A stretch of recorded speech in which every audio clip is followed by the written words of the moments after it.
Il y a beaucoup qui ont reçu le Saint-Esprit. Des enfants de Dieu qui se sont préparés, ils ont reçu le Saint-Esprit.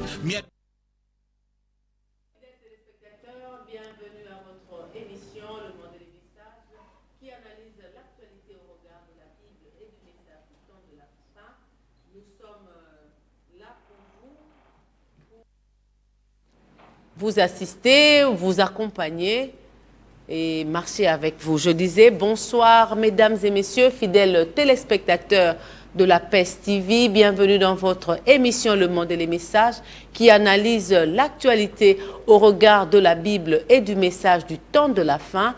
Nous apportons un plus à tout celui qui veut apprendre et comprendre sur ce qui se dit dans le message et aussi dans la Bible. Nous sommes là, pas pour nous prévaloir. Je le dis toujours, j'insiste, parce que je connais quand même comment l'esprit du monde est, mais nous ne sommes pas là pour dire qu'on est au-delà ou au-dessus des églises, mais nous sommes là juste une émission d'enquête, de réflexion, d'analyse pour pouvoir apporter un plus au corps du Christ. Que vous êtes, que nous sommes. Donc nous, c'est la grande équipe Le Monde et les Messages qui a son invité, qui n'est plus à présenter. Je ne sais pas pourquoi vous autres, vous ne voulez pas venir. Le plateau, il est libre pour tout prédicateur, pour tout serviteur de Dieu qui veut apporter un plus aux enfants de Dieu. Vous serez les bienvenus, nous sommes là pour vous. Donc notre invité, le pasteur Binjadi, comme je le dis toujours, pasteur de Le Monde et les Messages Tabernacle, pour tous ceux qui sont dans le monde entier et partout, nous vous disons bonsoir pasteur. Bonsoir Sœur Monica, bonsoir les téléspectateurs, bonsoir mes précieux frères et sœurs, de la confiance que vous faites à cette émission, ce magazine Le Monde et les Messages. Comme vous savez, on commence toujours avec un verset biblique. Il est écrit, mes brebis attendent ma voix et elles me suivent. Les vraies brebis de Dieu ne suivent pas la voix d'un étranger, elles suivent la parole de Dieu et Jésus-Christ est cette parole. Il est aussi écrit, c'est à vain que vous m'adorez. Beaucoup de gens adorent Dieu, pensant adorer Dieu, mais ils adorent les diables. Dans leurs églises, dans leurs associations, dans leurs clubs, passant à servir le Seigneur. Mais tout celui qui a un brin de vérité, de révélation, doit comprendre combien d'années nous exposons dans des télévisions pour montrer à face du monde que le message de Branham, ce n'est pas un mouvement. Le message de Branham n'est pas une secte. Ce n'est pas un isme. Ce n'est pas un isme, j'arrive d'ailleurs, M. Monica, ce n'est pas une organisation, ce n'est pas un système, ce n'est pas la pensée, la volonté des nombres des pasteurs. Le message de Branham, c'est le programme de Dieu que Dieu a préparé d'avant la fondation du monde pour les élus et ceci est manifesté au temps de la fin. C'est pourquoi Branham lui-même définit le message comme état les dépôts permanents de la vérité et quiconque ajoutera et retrachera ce que Branham a dit, parce que c'est la bouche autorisée de Dieu, c'est la lampe de Dieu, si nous allons parler de l'huile aujourd'hui, et celui-là sera exposé d'aller en enfer. Nous ne sommes pas ici pour envoyer les gens en enfer, mais le monde de le message, c'est un cadre d'avertissement, pour dire aux gens que faites attention, Dieu va juger ce monde. D'ailleurs, c'est mon cas, j'étais surpris, il y a 2 jours, 48 heures passées, je fais un rêve terrible. Je fais un rêve que je me suis posé beaucoup de questions. Nous étions, toi et moi, en train d'animer cette émission. Mais l'esprit, je n'ai pas dit que Dieu m'a parlé, l'esprit nous montrait un gros écriteau qu'on a écrit avertissement puis jugement, mais cela a été écrit en forme de pyramide. Donc on a commencé par l'avertissement qui va à la fin de grosses lettres et ça descend avec des grosses lettres, avertissement puis jugement. Donc je pense que le message de Branham, c'est un message d'avertissement. Dieu ne peut jamais juger le monde sans avoir averti le monde. C'est pourquoi, recevant ce message, nous sommes en train de répéter ce que Branham a dit pour avertir les élus et leur dire que faites attention, il n'y a plus le temps. Assez peu de temps, le monde va s'écrouler, mais les élus seront enlevés au ciel. Que Dieu bénisse. Le monde va s'écrouler, les élus seront enlevés au ciel, c'est vrai, parce que Jésus-Christ a promis qu'il revient bientôt. Amen. Les signaux rouges crépitent. Amen. Nous voyons, nous tous, l'actualité dans le monde. On a vu comment par-ci, il y a inondation, il y a des tremblements de terre, il y a la guerre, il y a... Tout ça, nous vivons ça au quotidien, des épidémies, tout ce que la Bible a prédit. En tout cas, nous sommes en train de vivre ça au quotidien et on a fait maintenant une habitude. On n'a plus peur. La sodomie Ouais. qui a gagné le cœur des gens. Exactement. L'apparition de faux docteurs et des faux prophètes. La révélation de la parole de Dieu. L'incrédulité qui atteint son comble, franchement. Les péchés des Amoréens a dépassé les combles, la cruauté du péché et tout cela, la haine dans les cœurs et le faux pasteur et les faux serviteurs de Dieu, la compromission, l'iniquité, la rébellion dans les cœurs des gens. C'est pas la parole de Dieu, mais on veut quand même y rester. L'amour de l'argent, Jésus chassé des églises à cause de l'argent, de la mondanité, les divisions. Tout ce que la Bible a dit, Paul a dit, Branham a dit qu'on sort, nous sommes arrivés au temps de la fin, il n'y a rien qui reste. Jésus peut venir à n'importe quel moment pour que les réservatoires. Le prophète Branham, à son époque, disait qu'il était minuit moins 3. Ouais. Et depuis que Branham est parti, ça fait pratiquement 68 ans. 58 ans. 58 ans, oui. Ouais, 58 ans. Donc, je ne sais pas si c'est minuit moins 0, minuit moins 1 minute. On ne sait pas. Mais ce qui est vrai, on s'approche lentement, mais sûrement vers cette période-là, cette chose glorieuse que tout un chacun est en train d'attendre, l'enlèvement, le ce pourquoi nous avons cru à ce message, le ce pourquoi vous êtes dans la parole de Dieu, le ce pourquoi vous vivez, vous traitez durement votre corps pour atteindre cette perfection-là. La fois passée, Pasteur Bin, on a parlé sur... On a essayé de répondre à la grande question, as-tu de l'huile dans la lampe? Exactement. Et vous nous avez brossé 4 choses très importantes. Vous avez défini d'abord l'huile, pour qu'est-ce que l'huile, et vous avez dit qu'il faut qu'il y ait 3 choses que nous devons observer. Exact. Il faut qu'il y ait Jeannès et Jean-Bresse. Exactement. Il faut qu'il y ait le monde dans un état sodomique. Il faut qu'il y ait la vérité qui est proclamée. Et puis, on a 3 choses à regarder. Exactement. Vous avez parlé les gens, sortir les gens du monde pour l'Église, pour l'organisation. Du temps de la pour l'organisation, sortir de l'organisation pour les ismes, et puis sortir le peuple de Dieu. Amen. Et vous avez parlé des 3 choses qui suffisent Amen. pour qu'aujourd'hui l'Église parle le même langage. Amen. Vous avez parlé qu'il fallait éviter les divisions. Il faut parfaitement être unis au message du temps de la fin, sans compromis. Amen. Donc ne répéter que c'est que le prophète Branham a dit, comme lui-même a dit, si vous m'aimez, si vous croyez en moi, n'interprétez pas mal ma parole. Donc mes paroles, c'est ça. Amen. Et puis, 3e point, c'était savoir avoir le même esprit pour sortir, pour pouvoir s'aimer, donc pour avoir le même esprit entre vous, donc pour pouvoir vous aimer, avoir le même esprit. Et puis, vous avez parlé de cette exigence à respecter pour que l'épouse arrive à parler le même langage. Vous avez parlé de l'unité du message à prêcher. Vous avez appelé d'amener l'Église au baptême du Saint-Esprit. Vous avez parlé de amener à l'amour divin et à l'obéissance totale de la parole de Dieu. Amener les peuples de Dieu à l'adoption. Arrêter tout esprit des barrières, que chaque pasteur puisse accepter que son Église communie avec les autres, sans pouvoir dire il n'y a que moi et pas les autres. Vous avoir une communion sincère et ne supporter sincèrement tous ceux qui sont faibles ou sont dans l'erreur. Et puis enfin, revenir au réveil de l'épouse. Donc revenir à ce pourquoi ce message est venu, pour que chacun arrive au baptême du Saint-Esprit. Que Dieu bénisse. Il y a un frère, j'ai récapitulé ce que vous avez dit. Exactement. Il y a un frère lors de la rediffusion qui m'a demandé de vous poser la question de savoir comment l'épouse parlera le même langage alors que nous avons autant de doctrines dans ce message. Est-ce qu'un pasteur peut accepter d'abandonner sa doctrine pour la doctrine de l'autre? Il a parlé. Que dites-vous de la fameuse doctrine de 7 tonnerres? Jésus est déjà venu depuis 1963, le 3e Adam, Branham Dieu, la plénitude de la divinité dans un homme. Tout ça, comment on peut arriver à l'unité du corps du Christ? Chers frères, il faut écouter ce que nous avons parlé la fois passée. Car la vraie doctrine qui est le message, la parole de Dieu est est dressé à l'humanité, ça ne marque point de discordance. Parce que si les hommes sont là, ça ne marque pas de points de discordance. Imaginez-vous qu'Paul et Pierre, qu'Paul était avec Barnabas, et pourtant c'est Barnabas qui a appelé Paul, qui a protégé Paul devant les Asiens.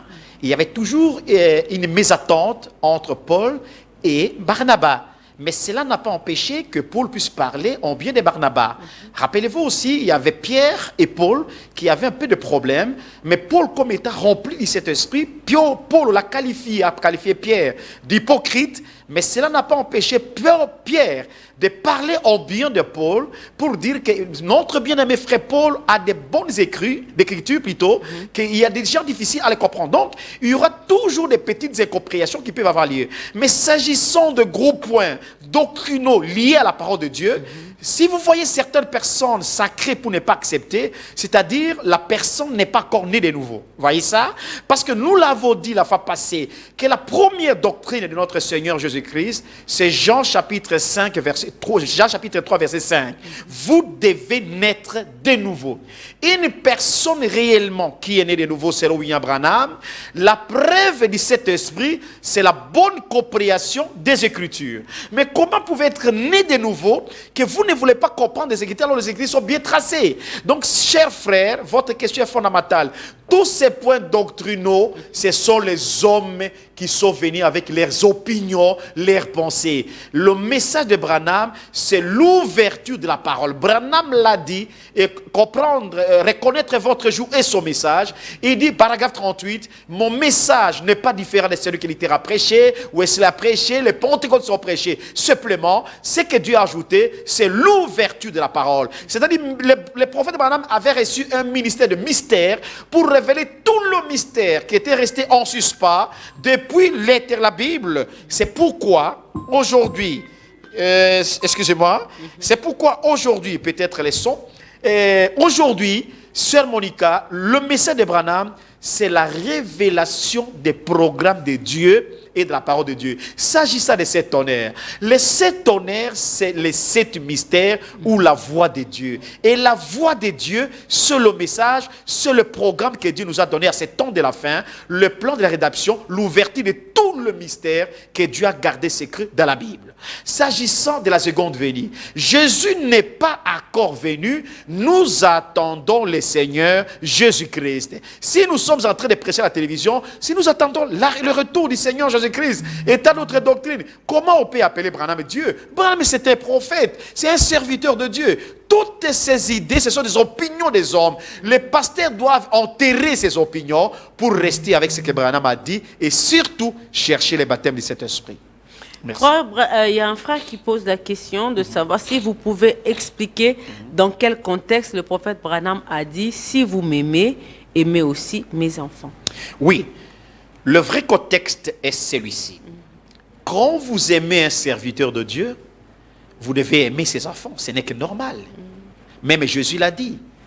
Aimez c'est que vous aimez même aussi. Nous sommes les enfants de Dieu. Prenons d'abord cela par Jésus-Christ. Tous celui, nous avons fait l'émission avec vous sur les 4 catégories de personnes. Nous avons dit, les vierges folles seront sauvées comment? C'est parce qu'ils aiment l'épouse qui sont les enfants de Jésus-Christ.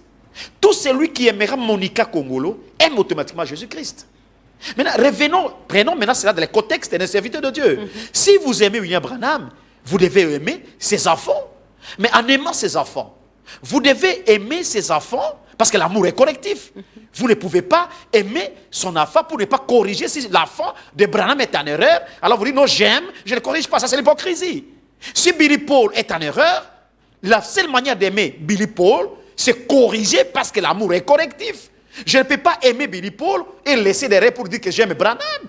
Je ne peux pas aimer aujourd'hui Pasteur Barouti pour voir son fils dans l'erreur et dire que non, j'aime, je ne peux pas faire cela. Non, il y a une différence entre aimer la personne et corriger la personne si la personne vit en erreur. Il y a des possibilités. Prier pour la personne et corriger la personne par la parole de Dieu. Mais malheureusement, nous les chrétiens, spécialement africains et congolais, on n'aime pas la correction.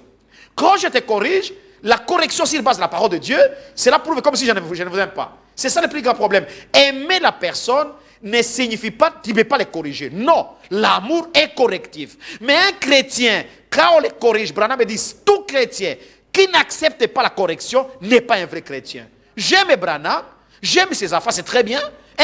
D'abord, un véritable chrétien, c'est celui qui a l'amour. Il a l'amour, mais l'amour est correctif. Je dois vous corriger, dire mon frère, je vous aime. Mais la voie que vous entreprenez n'est pas la bonne voie. Cela ne peut pas enlever l'amour dans mon cœur. Exactement ça, c'est mon cas. Frère, il y a un autre frère qui a demandé si vous pouvez lui donner, une citation du prophète où un chrétien peut aller au vote avec le bulletin blanc. C'est mon cas, je n'ai pas encore lu cette situation, c'est bon, mais je sais que le bulletin blanc, c'est prévu par les lois de certains pays. Il y a deux choses quand on part voter. Vous acceptez d'aller voter, vous allez dans les urnes, vous allez trouver parmi les personnes que vous allez voter. S'il y a une personne que vous acceptez voter, vous accrochez la personne et vous votez. Mais si vous ne trouvez pas la personne, la loi nous a donné l'autorisation, elle n'est pas votée. Alors, et bulletin blanc, il n'y en aura pas. On est neutre. En quelque sorte, donc. Bon, pour moi, la neutralité. Ni l'un ni l'autre. Pour moi, la neutralité n'est pas une bonne chose. Pour moi, la neutralité, ni chaud ni froid. Ni froid, c'est pas une bonne chose pour les chrétiens.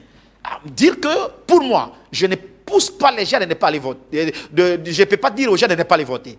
Si les gens partent aller voter, c'est qu'avant que vous quittiez la maison, vous avez la personne que vous choisissez, qui a une conviction que vous voulez. Ouais. Alors pourquoi aller dans les urnes avec un bulletin blanc aussi? C'est ça l'hypocrisie. Vous savez, comme moi je le fais, la première fois qu'on avait l'association de voter, je pars, j'arrive dans les urnes là, et j'écris, je vote Jésus. Et je sais que j'ai écrit, mais je me suis reproché un peu après. Est-ce que c'est bon, ça c'est bien dit? Nous sommes là, la grande équipe, c'était les questions des téléspectateurs, de tout ce que vous posez comme question en privé. Exactement. Nous amenons ça plutôt devant l'homme de Dieu. Ouais. Là, je salue en passant toute la famille de l'architecte moderne Kabassou. Frère Kabassou, je vous dis merci. Babou, que Dieu merci, que Dieu bénisse pour votre soutien à cette émission. En tout cas, nous avons bien reçu ce que vous nous avez envoyé. Que Dieu vous donne au centuple. Vraiment, au moins les gens qui nous soutiennent. Merci beaucoup. Que Dieu les bénisse richement en tout cas. Merci. Merci beaucoup. Et nous revenons à notre sujet de ce soir. C'est Monica, oui. Huile d'onction. Oui.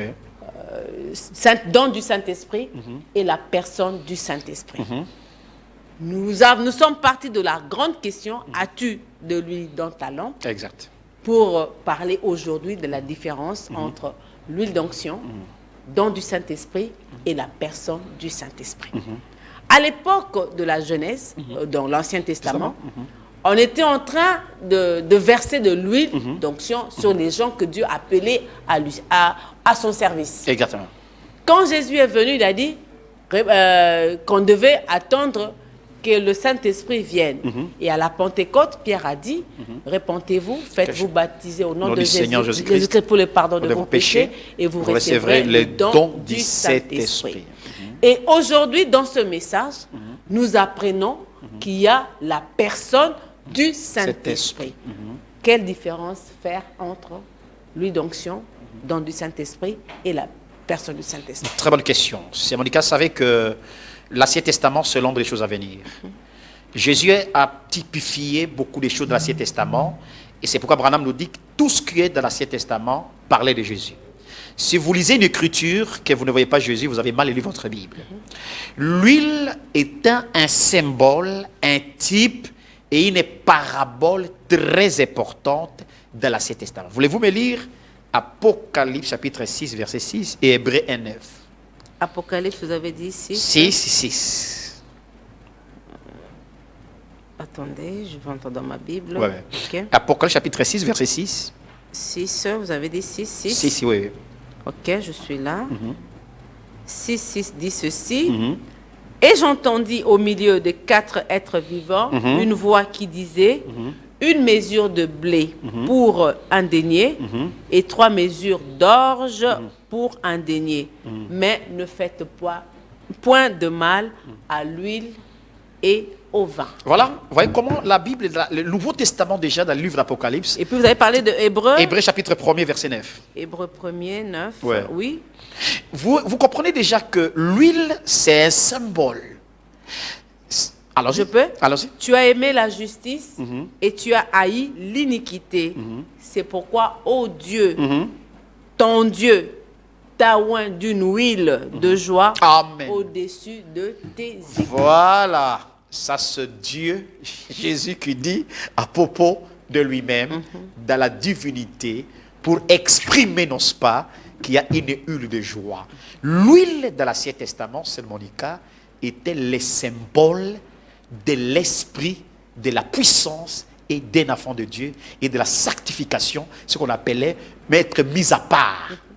C'est pourquoi vous avez remarqué que dans l'Ancien Testament, je ne vais pas entrer parce qu'il n'y a pas une prédication, vous allez remarquer, Sœur Monica, que quand la veuve de Sarepta était là, quand elle devait recevoir Élie le prophète, il y avait l'offrande de la farine et l'huile qui ne vidait pas la cruche. La cruche, c'est ça, non? Alors, cette huile-là, qui était la multiplication, le plus grand miracle, que même les scientifiques ne peuvent pas le faire, quand Élie a été reçu par cette femme, lui ne faisait que multiplier. La multiplication de cette huile était le type de l'esprit.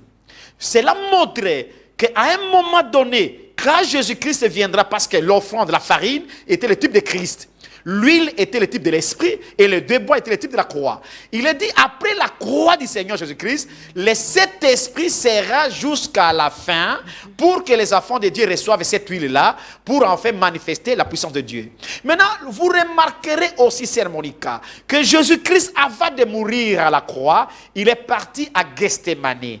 Qu'est-ce que signifie Gethsémani? Gethsémani signifie le lieu de pressoir, c'est-à-dire là où on pressait l'huile d'olive.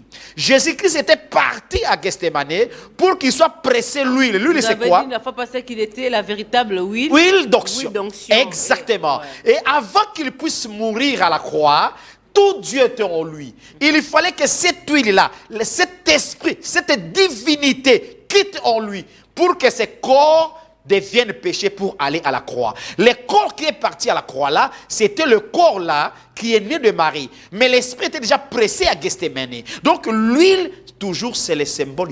J'ai beaucoup de versets comme ça, Sœur Monica, que je peux démontrer l'huile et l'huile des consciences. C'est pourquoi vous avez posé même la question la fois passée. Je voudrais répondre, Sœur Monica. Il y a beaucoup de gens de nos frères des églises qui utilisent l'huile. Est-ce que ce l'huile d'onction, pour prier pour les malades, ils mettent dans la nourriture pour purifier. C'est ça la déviation.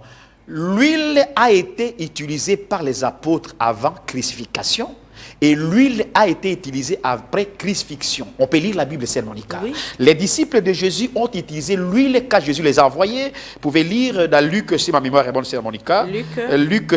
Marc chapitre 6, verset 13. Marc 6, 13. 13 dit ceci. Oui, oui.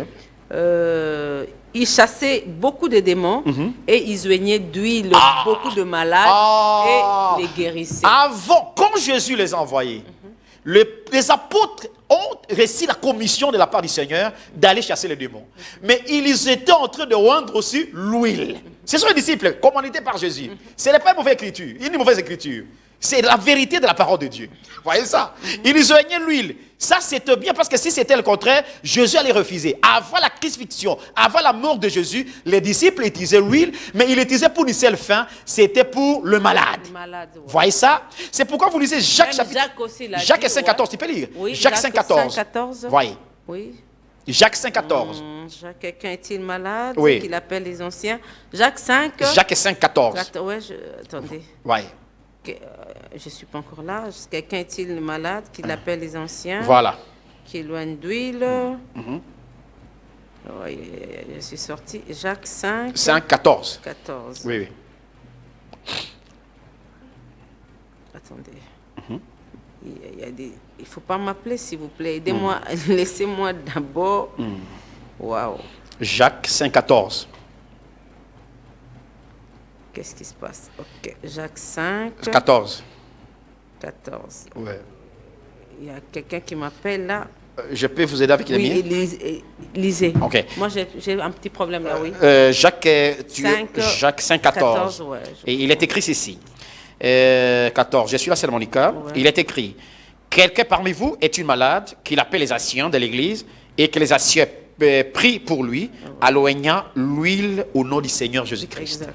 Vous voyez ça? Donc, l'usage d'huile pour le malade, c'était une recommandation biblique qui n'est pas mauvaise. Mais l'usage que les gens en font aujourd'hui, ça devient une commercialisation. Parce que ce qui est écrit sermonica. C'est parce que vous comprenez. Donc, prendre de l'huile d'olive, comme les disciples faisaient avant crucifixion, comme ils ont fait après crucifixion, c'est-à-dire les anciens, pris cette huile-là et oindre les malades, ce n'est pas un péché, c'est purement public, nous l'avons bien compris. Mais l'usage que les gens en font aujourd'hui, dans les églises des pentecôtistes, des réveils qu'on sort, ça devient très commercial. Ils sont en train de commercialiser pour le but de l'argent et ce qui est condamné par la parole de Dieu. Ceci est un sermonica. Vous remarquerez même Jésus, quand il est entré dans la maison de Simon, Jésus a dit ceci. Il a dit, il a dit à la femme, je suis entré, on ne m'a pas oint d'huile sur la tête, on m'a fait ceci, cela. Donc l'huile est utilisée même pour la tête des visiteurs. C'est un symbole pour manifester le Saint-Esprit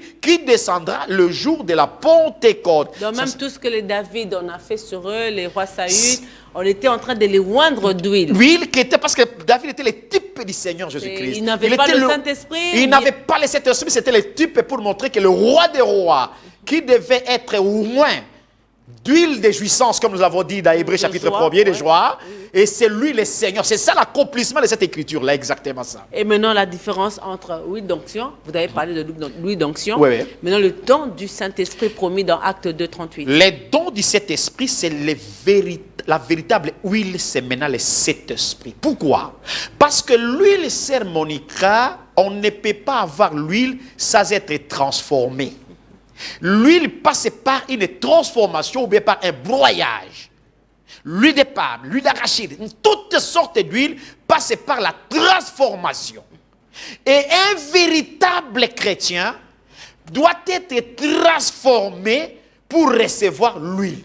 On ne peut pas donner le Saint-Esprit parce que tu es belle, parce que tu es beau, parce que tu es intelligent, parce que tu es ceci, parce que tu es la femme du pasteur, la femme du prophète. Non. Le Saint-Esprit, c'est une transformation, la nouvelle naissance.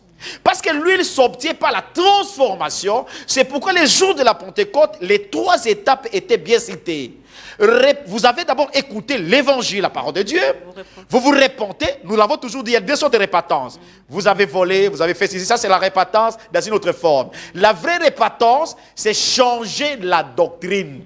Vous étiez dans un faux enseignement. Vous écoutez le vrai enseignement. Vous changez, même si vous étiez pieux, mais l'enseignement judaïque était mauvais. Vous changez la vraie doctrine. C'est ça la conversion. Et c'est ça même la repentance. Et quand vous repentez, vous êtes baptisé au nom du Seigneur Jésus-Christ. Pas au nom de Branham, pas au nom de Marie, pas au nom du Père, pas au nom de Kimbangu. Au nom du Seigneur Jésus-Christ, pour le pardon du péché. Si vous n'avez pas été baptisé au nom du Seigneur Jésus-Christ, vous n'avez jamais été pardonné. Et pourtant, le baptême, c'est un engagement. Et quand vous acquittez à ce baptême-là, vous devez recevoir le baptême du Saint-Esprit. Soit le don du Saint-Esprit. Exactement. Ouais. Mais ceci est mal enseigné par beaucoup d'églises. Il y a la différence entre le don du Saint-Esprit et les dons de l'Esprit. Les dons de l'Esprit, Paul explique dans 1 Corinthiens chapitre 12, nous avons 9 dons spirituels, bien qu'il y a d'autres dons qui s'y viendront plus tard. Paul parle des 9 dons spirituels, les dons et les appels sur sa répétence. Ce sont les dons de l'Esprit qui agissent dans l'Église pour l'édification du corps de Christ. Mais ici, il y a les dons de l'Esprit, c'est-à-dire, c'est un don qui est promis par rapport à Joël 2:38. Vous voyez ça? Mes enfants auront des dons, des visions, des ci, des suites, des suites. Mais quand le Saint-Esprit revient, pendant les cours des âges, depuis la Pentecôte, il y a maintenant le Saint-Esprit qui agit au travers des enfants de Dieu. Dieu baptise. Voilà, il y a maintenant le baptême de Saint-Esprit. Ouais, pourquoi c'est mon cas? Parce que Jean-Baptiste a dit, moi je vous baptise d'eau, mais lui vous baptise du feu. Il y a maintenant le baptême et le don du Saint-Esprit. Donc le baptême du Saint-Esprit, c'est pratiquement le don du Saint-Esprit ou bien c'est à une... S'il y a une petite différence, dans cette différence entre la nouvelle naissance et le baptême du Saint-Esprit. L'un, c'est une naissance, l'autre, c'est un baptême. Donc, vous naissez. Vous naissez. Et l'autre, on vous baptise. C'est-à-dire, vous prenez une bouteille, vous avez déjà la bouteille entre vous, donc, vous lavez la naissance. Et puis, on vient maintenant baptiser. Exactement, nettoyer pour être mis à part pour les services. Parce que l'huile, c'est être mis à part pour les services. C'est pourquoi la parabole de Matthieu 25 est le véritable étude du Saint-Esprit. Ils étaient au nombre de 10. Ils avaient 10 lampes, parce que chacun avait une lampe. Oui. Mais les autres étaient justes, étaient saintes, étaient vierges. Tout était vierge, mais les autres n'avaient pas d'huile dans leur lampe. Un peu de réserve. Non, les autres n'avaient même pas. Évidemment, c'est les Écritures. Les autres n'avaient même pas d'huile, parce qu'ils n'avaient pas de vase. Si vous lisez ça. Oui, vous continuez, moi je suis en train de vérifier. Oui, les autres n'avaient même pas d'huile. Les autres n'avaient même pas de vase. Mais l'épouse ou les vierges sages avaient des vases, parce que l'huile habite dans les vases, même l'huile traditionnelle. C'est ça la vérité.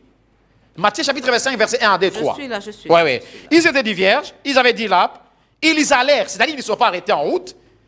On a dit les folles, en prenant leurs lampes, et prirent point d'huile. Donc elles sont parties avec des lampes sans huile. Sans huile. Or, lampe et sans huile, moi j'étais au village, lampe et sans huile, on peut mettre un tissu d'habit et mettre même le feu, ça va allumer. Mais l'huile, il n'y en a pas. Mais si vous remarquez cette écriture, Jésus était très prudent. Il dit, ceux qui avaient de l'huile avaient l'huile dans la vase. Alléluia. Voyez, va la vase dans l'huile.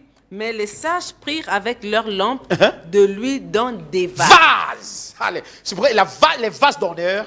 Jésus maintenant pas très loin pour expliquer les vases utiles et les vases d'honneur. Donc les folles sont parties avec des lampes sans huile. Sans huile. Donc ils n'ont pas de Saint-Esprit. Ils n'ont pas dit cet esprit. Parce que l'huile, nous avons démontré suffisamment, l'huile, c'est le Saint-Esprit. Mais qu'est-ce qui fait qu'aujourd'hui, ils brillent, ils peuvent amener les guérisons, les résurrections, amener Jésus en scène, et on peut le voir et dire que non, il y a les fruits du Saint-Esprit. Mais bien sûr, Jésus a dit, plusieurs viendront, ils diront à mon nom, on a chassé les démons à ton nom, au nom de Jésus, on a chassé les démons, on a guéri les malades, mais Jésus leur dira, je ne vous ai jamais connu. Ça, c'est la première version. La deuxième version, les apôtres qui étaient avec Jésus, avant les baptêmes de cet esprit, ils étaient sanctifiés, ils étaient purifiés, ils ont mangé avec Jésus. Même Judas était là, ils ont chassé les démons au nom de Jésus. Ils ont tout ça, même les autres là qui ont dit, on est allé accuser un groupe qui chassait les démons au nom de Jésus. Jésus a dit, ceux qui sont pour nous, ceux qui sont entre nous, ne sont pas pour nous. Vous voyez là, c'est tout ça. Donc on peut chasser les démons au nom de Jésus, on peut parler parce que ce sont les dons, mais on n'a pas l'esprit de Dieu en lui. C'est ça exactement. C'est ça la plus grande tromperie dans le christianisme aujourd'hui. On a des lampes. On a des lampes, on n'a pas d'huile. Et puis enfin, la personne du Saint-Esprit. La personne du Saint-Esprit. Quand vous dites qu'il faut avoir la personne du Saint-Esprit. Pour bien expliquer. Qu'est-ce que vous insinuez dans ça? Pour bien expliquer la personne du Saint-Esprit, il faut commencer par la mort de Jésus. Quand Jésus était mort vendredi, la nouvelle était partie partout que Jésus était mort, c'était vendredi. Un vendredi soir à 15h. À deuxième jour, la rumeur était que Jésus était mort, c'était samedi. Dimanche, le premier jour de la semaine, le matin à 5h, Jésus était ressuscité, c'était la rumeur. Ce n'était pas la personne du Seigneur Jésus-Christ, c'était le rumeur que Jésus était ressuscité. Vous voyez, c'est la rumeur, oh Jésus est ressuscité, consort et consort. Mais où est-ce que la personne de Jésus-Christ était retrouvée? Quand les disciples étaient dans la maison, vers le soir, la personne du Seigneur Jésus-Christ était apparue. On l'a vu en personne. Ce n'est plus la rumeur, ce n'est plus le premier jour, ce n'est plus le deuxième jour, ce n'est plus le matin, c'était le soir que la personne de Jésus lui-même est apparue et dit, mais voici, shalom. C'est la même chose dans l'ordre de l'Église. À ce temps de la fin, selon la promesse de Luc 17:30, Jésus-Christ, le Fils de l'homme, devrait être révélé au temps de la fin, le dernier temps. Ça ne sera pas une rumeur. Ça sera la plénitude de la parole de Dieu qui devait être manifestée au temps de la fin pour vivifier tous les fils et toutes les filles de Dieu. Ça ne sera pas ni l'Esprit simplement, c'est la personne de Jésus-Christ qui habitera dans les cœurs des croyants. C'est pourquoi Jésus a dit, moi et le Père, nous viendrons, moi, comme c'est comme deux personnes, moi et mon Père, nous viendrons, nous ferons notre demeure en vous. L'homme devient le tabernacle et la demeure de Dieu. C'est pourquoi ce ne sera plus une supposition, la personne de Jésus-Christ, son esprit et toute sa parole habite maintenant dans l'homme. Pour comprendre d'accord ça, remarquez dans les jardins d'Éden, Sœur Monica, quand Adam a péché, Dieu a envoyé les chérubins protecteurs pour garder l'épée qui était dans les jardins. Vous voyez ça? Parce que le diable n'allait pas toucher cette épée-là. Et l'épée, selon Hébreux chapitre 4, l'épée reste toujours la parole de Dieu. Ouais. Maintenant, au temps de la fin, il a été promis que je restaurerai. La restauration promise, l'épée là, que Dieu a récupérée au jardin d'Éden, devait être récupérée au temps de la fin par l'épouse de Christ. C'est pourquoi notre prophète William Branham, Dieu dit merci au Seigneur Jésus-Christ, Dieu lui a donné l'épée du roi. La même épée qui a été récupérée au jardin d'Éden, c'est la même épée qui a été remise entre William Branham. Et maintenant, quand William Branham reçoit cette épée n'est pas seulement restée entre les mains de Branham, cette épée doit être remise entre les mains de l'épouse. Maintenant, pour que la personne de Jésus soit totalement dans l'épouse, il faut qu'il y ait la parole et la puissance du Saint-Esprit qui doivent habiter dans le cœur des véritables croyants. C'est ça la personne du Saint-Esprit. La personne du Saint-Esprit. Jésus et son Père font demeure chez vous. Amen. Et vous devenez un tabernacle du Dieu vivant. Amen. Quand on te voit, c'est ça l'image de Christ. C'est ça la stature de notre. C'est ce que vous avez dit, amener le peuple de Dieu à l'adoption. Amen, Sœur Monica. C'est pourquoi Branham me dit, quand ton fils de Dieu tient une déclaration, sa déclaration vaut mieux qu'un archange. Pourquoi? Parce que toute la parole, sans hésitation. Ce n'est pas une confusion. Ce n'est pas un doute, ce n'est pas un mensonge, ce n'est pas une nouvelle interprétation. C'est la pure parole comme nous enseignons ce soir. Habite dans Monica, habite Jadi. Et le Saint-Esprit, parce que Branham a dit, n'oublie pas cette Monica, quand Jean-Baptiste était rempli du Saint-Esprit dans les ventres de sa mère, Jean-Baptiste ne pouvait suivre que la parole de Jésus. Si vous avez réellement, et vous êtes réellement baptisé du Saint-Esprit, le Saint-Esprit vous conduira toujours dans la parole de la vérité. Comment tu peux prétendre avoir le Saint-Esprit et ne pas aller croire le message de votre temps, la parole de la vérité? Comment vous prétendez avoir le Saint-Esprit et nier le promesse de votre temps? C'est exactement ça, Sœur Monica. C'est exactement ça. Il y a un frère qui me demande comment faire pour garder l'huile dans sa lampe. Une très bonne question que j'ai aimée. Ouais. Sœur Monica, pour garder l'huile dans sa lampe, il n'y a que 3 choses qu'il faut faire, nous conseille Branham. La première chose, vous devez beaucoup prier. Frère, je vous dis la vérité, la Bible dit, priez car vous ne savez pas quand l'ennemi viendra. Nous avons fait l'émission avec vous, les 7 conseils du prophète aux élus. Je conseille aux frères de suivre cette émission, ça a beaucoup béni les âmes. La première chose, il faut beaucoup prier. Deuxième chose, c'est mon cas, il faut lire, écouter le prophète. N'écoutez pas simplement nos pasteurs. Non, non, non, non, non. Épouse, écoutez le bond, écoutez le prophète Branham. C'est une grande bénédiction. Et lisez la Bible chaque jour 2 fois. David lisait 3 fois avant que la Bible soit au complet. David lisait la Bible 3 fois. Mais toi, tu lis combien de fois? Priez, écoutez le prophète et lisez la Bible. C'est ça le conseil pour garder le feu. Et puis, donc, il y a 3 conseils. Oui. Beaucoup prier, lire, écouter les prophètes. Amen. Et lire la Bible. Absolument. Donc, si vous faites ça, c'est ainsi que vous garderez le feu l'huile divin. dans votre lampe. Lampe, exactement. Pasteur Bin, je reviens à vous. Oui. Vous avez dit que les 7 exigences, il faut ramener le réveil des épouses. Amen. Quand vous parlez de réveil des épouses, qu'est-ce que vous entendez?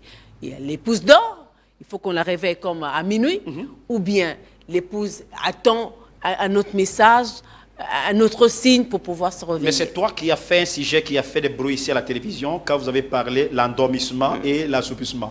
C'est votre noble sujet. Oui, oui. La Bible dit toutes les deux à s'endormir et s'assoupir.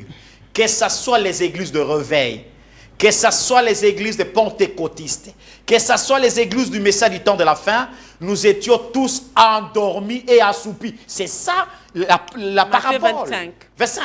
Ouais. Toutes assoupies et endormis. Maintenant, le mieux à faire, c'est quoi? Il faut automatiquement, Sœur Monica, pour réveiller. Oh, nous avons lu dans le 3e saut, Branham me dit, l'épouse n'a pas encore réussi son réveil. Le réveil de l'épouse revient par l'ouverture de la parole qui était la 2e partie du plan de la rédemption. Alors, aussi vrai que Branham a révélé tout le mystère, la parole de Dieu est révélée, le mystère sont révélés, le plan de la rédemption est redressé. Qu'est-ce qui nous reste maintenant? Revenons à la Pasteur parole. Bin, je peux ouvrir le téléphone? Allons-y, Il y a ouvrez, des gens qui me Monica, disent. allons-y, Oui, allons-y. vous pouvez maintenant appeler. Le Allons-y. téléphone est disponible, il est ouvert pour vos appels. Merci, Oui, Seigneur. pasteur, vous continuez. Et je disais Voilà. que, aussi vrai que le message d'Abraham, qui était le dernier secret, qui était resté entre les mains de Dieu. Et Dieu lui-même a quitté le trône pour venir révéler, remettre les livres. Parce que ça, la remise des livres entre les mains des prophètes, Jésus ne viendrait jamais. La remise de livres, de plans de la rédemption, conformément à Apocalypse chapitre 5, chapitre 6, chapitre 10, quand les livres ont remis entre le dernier messager prophète, pour ouvrir ces livres aux élus, pour montrer aux gens qu'il n'y a plus de temps. Et rappelez-vous, quand les livres, quand l'ange de l'Alliance est descendu, c'est-à-dire le Seigneur Jésus-Christ, quand il est descendu, avec les livres ouverts, il a mis ce pied dedans, un pied Sur dehors, la terre, ouais. et il a giré par lui-même. Dieu lui-même qui gira. Que comme moi je remets ces livres, alléluia, entre les mains de mon prophète messager, pour révéler à mon épouse, il n'y aura plus de temps. C'est pour cette raison, l'épouse doit avoir ces livres-là et manger. À manger, les livres peut se sentir amer, mais ça bouillonne dans les cœurs des véritables croyants. Quand ils écoutent de telles vérités mystères, ils disent Dieu merci, tu nous as aimés. Où étions-nous tous ces temps? De telles choses que nous parlons ici, on ne les écoute nulle part. L'huile d'onction, L'huile d'onction. le don du Saint-Esprit Amen. et, Et la la personne personne. du Saint-Esprit. Amen, amen. Donc nous devons avoir, qu'est-ce que l'épouse doit réellement avoir? Le don du Saint-Esprit ou le baptême du Saint-Esprit, la nouvelle naissance, le baptême du Saint-Esprit, ou avoir la personne du Saint-Esprit. L'épouse doit avoir la personne du Saint-Esprit, la personne du Seigneur Jésus-Christ. Autrement, c'est qu'ils disent, les autres disent la personne du Saint-Esprit, la personne du Seigneur Jésus-Christ. Mais Abraham parle de la personne du Seigneur Jésus-Christ. L'épouse doit avoir Pour ça. faire quoi avec? Mais c'est ce qui va nous donner la perfection. Parce que, sœur Monica, la Bible est claire. Paul dit, nous tendons vers la perfection. Et la Bible est claire. L'amour est le lieu de la perfection. Ça, nous, ces autres-là, ne pouvaient pas atteindre la perfection. Or, la Bible est claire dans Hébreux, dans 1 Corinthiens chapitre 13. Quand le parfait viendra, alléluia, quand le parfait viendra, le partiel disparaîtra. Le partiel, c'est quoi? C'est le don, les prophéties, les parler à langue, le mouvement évangélique et qu'on sort. Quand le parfait arrive, rien n'est parfait que la parole de Dieu.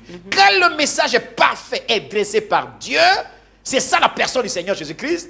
Quand le parfait est arrivé, sœur Monica, pour faire quoi? C'est pour nous préparer à atteindre la perfection, en fait que nous puissions atteindre le ciel. C'est pourquoi les parfaits nous donnent la foi parfaite. Donc, si nous avons des barrières dans nos églises, comme vous l'avez épinglé la fois passée, c'est que on n'a pas le Saint-Esprit. Sœur On Monica, a brisé la communion. Absolument. On n'amène pas l'amour divin Absolument. et l'obéissance totale dans les enfants de Dieu. Donc, quelque part, on n'a pas expérimenté ça. C'est pourquoi Frère Madame dit ceci.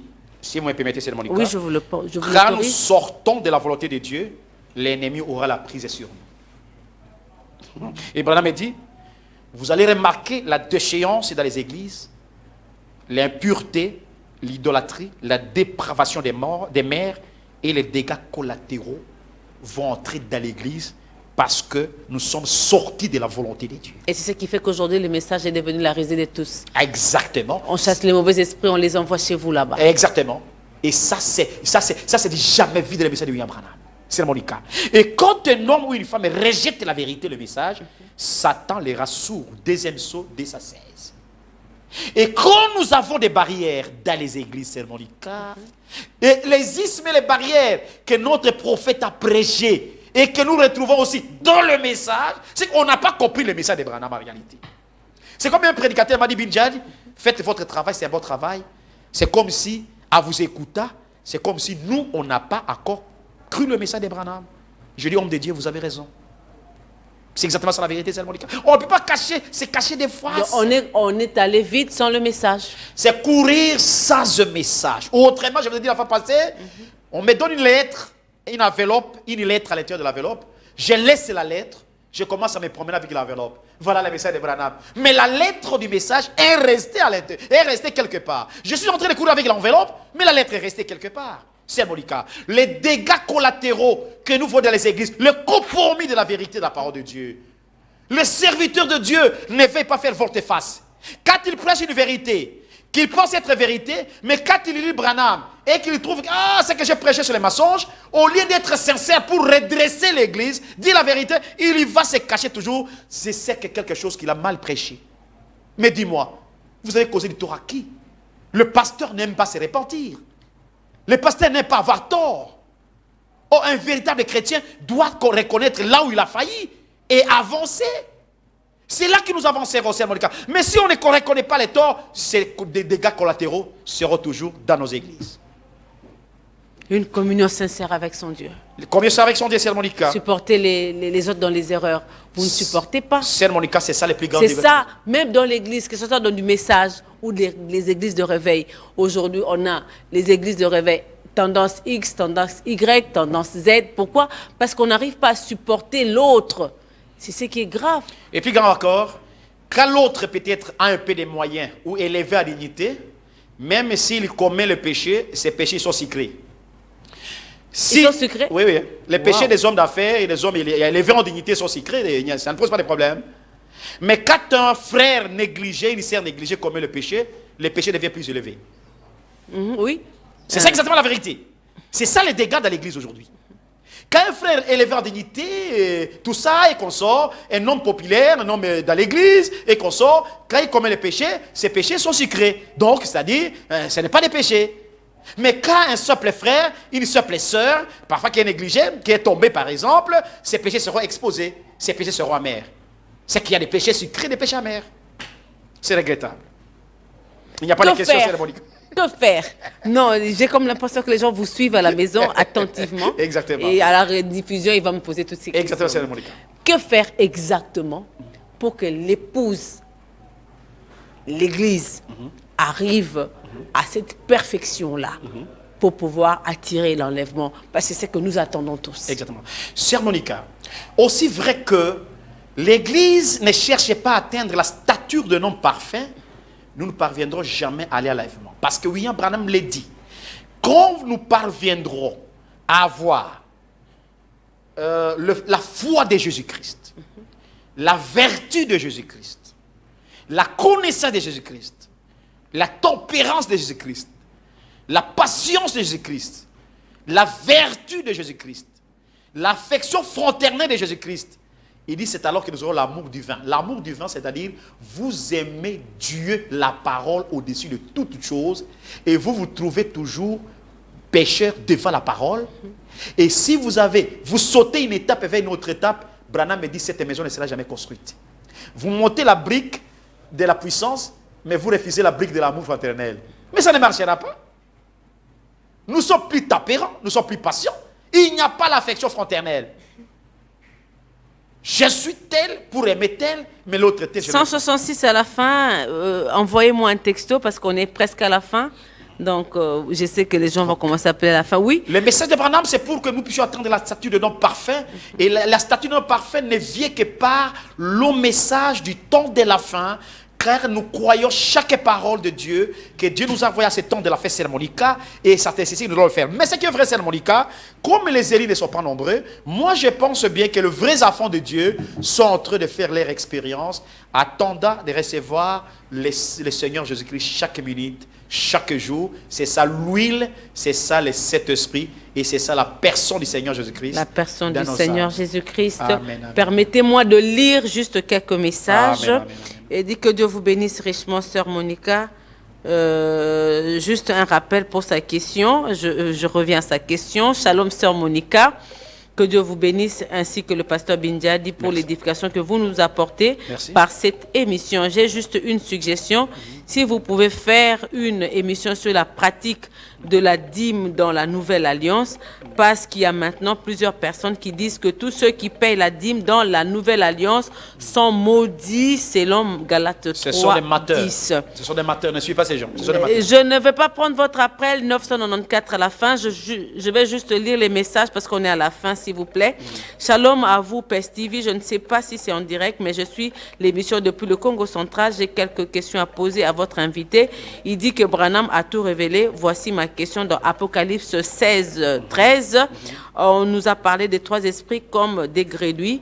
Bradam dit quoi par rapport à cela? C'est la Trinité. Une citation à l'appui. C'est la Trinité. Donner une citation à l'appui. La citation à l'appui, c'est le 3e exode. Shalom épouse Troisième de Jésus-Christ. Dieu vous bénisse pour cette émission qui bénit les élus.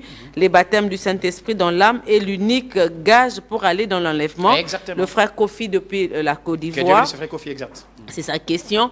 En tout cas, d'autres questions, je veux lire ça. On me fait signe qu'on est à la fin. Merci un beaucoup. dernier appel. Merci beaucoup. Je prends peut-être cet appel. Ah, il est parti. Donc, je regrette pour ce soir. Pasteur Bin, on est à la fin. En un mot, tout ce que vous avez dit pour qu'on se sépare. Je prends la dernière personne entre les assiste. Allô, bonsoir. Pardon? L'émission, ça se passe en direct. Vous cherchez comment appeler? Bon, appelez à la fin. On va parler avec le pasteur. Oui, pasteur Bin, on termine parce que juste après nous, il y a fiscalité qui doit venir. L'argent, les Kamnambo. Pasteur Monica, Oui. nous appelons aux enfants de Dieu, Oui. de toutes les tendances, chercher l'huile de l'âme.